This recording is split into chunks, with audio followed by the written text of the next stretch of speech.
Everything you see in this room tells a story. The pictures on the shelves, the books on the wall, even the view from the 13th floor window. He was bigger than life in a lot of ways, and you can sort of feel his presence in the room. Father Ted was born in 1917, ordained at Notre Dame in 1943. One of Father Ted's dreams when he was first becoming a priest was to become a Navy chaplain. It never really worked out. So obviously somebody saw his potential and groomed him very quickly to become university president. A job he would hold for 35 years. You know, just things that he would have on hand.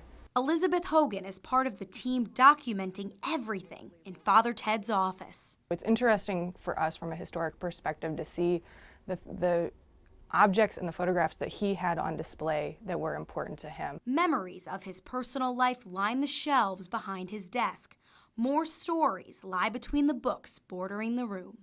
This one stuck out to me. I'd seen a black and white copy of it before, but to see, you know, a color original copy, you know, of him with the Provost Timothy O'Mara and Mother Teresa. And there are more photos in a gallery along the hallway, like this picture of Father Ted joining hands with Dr. Martin Luther King Jr. at a civil rights rally in Chicago in the early 1960s.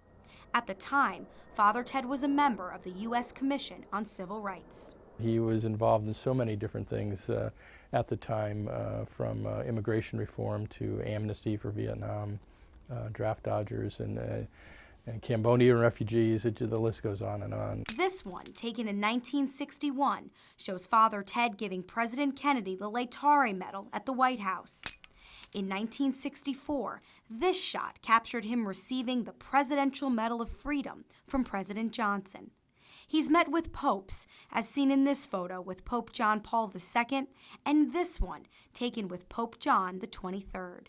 In 2002, Father Ted received the Congressional Medal of Honor, the highest civilian honor in the country. There is the old joke about Father Hesburgh, the difference between Father Hesburgh and God being that God is everywhere and Father Ted is everywhere except Notre Dame. And he has the pictures to prove it. Quite an adventurous life. President Carter has told the story of how he made the mistake of asking Father Ted, what could I do for you? And Father Ted asked if he could ride on the Blackbird. During his time as the university's president, Notre Dame saw tremendous growth. He did it with the help from his chief financial officer, Father Ned Joyce. He kept carrying the books, and Father Ted read all the other books. So very different people, but maybe it's the opposites attract sort of thing. We think of Father Ted as being the leader of Notre Dame and obviously a world figure, but many people had personal relationships with him, and you know, his charisma, that he would remember who you were even if he only met you once, 20 years.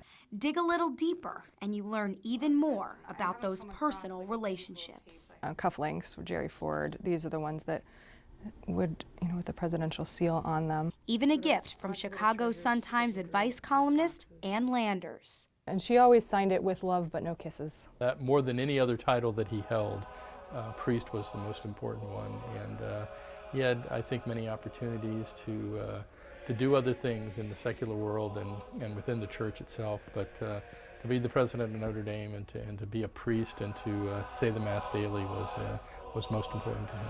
His mark will never be forgotten at Notre Dame.